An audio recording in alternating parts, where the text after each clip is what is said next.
Have you ever noticed how when things are not going well, they tend to get worse, right? If you're gaining weight, you start to feel shittier about yourself. So you eat worse, so you gain more weight and you cut away your good habits and introduce more bad ones. And that kind of spirals downwards. Have you ever noticed that? Have you ever noticed how the same is true the other way, right? When things are going well, you tend to get a little bit more motivation, a little bit more pep in your step. You start to feel better, so you're doing more productive things, so things are going better. You're doing better at work because you're friendlier with people, and because you're friendlier with people, they're nicer back to you, and so on and so forth. So these are the exponential laws of life.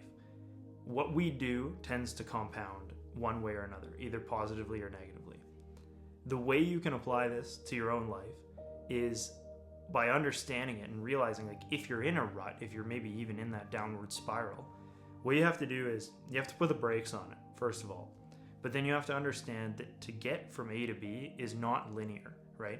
It's going to be slower progress in the beginning. You're going to have to do little small wins. Like, if you're so deep in the hole that a win for you is like getting out of bed and putting on clothes, like, start there. Take that. That's a win. Build on that. The next day, add another thing. Build on that. And this will grow and compound over time.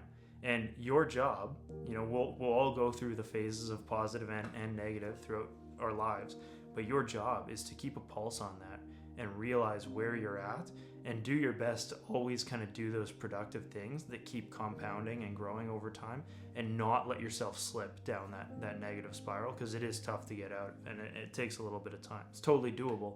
It's just obviously we want to avoid that as best we can.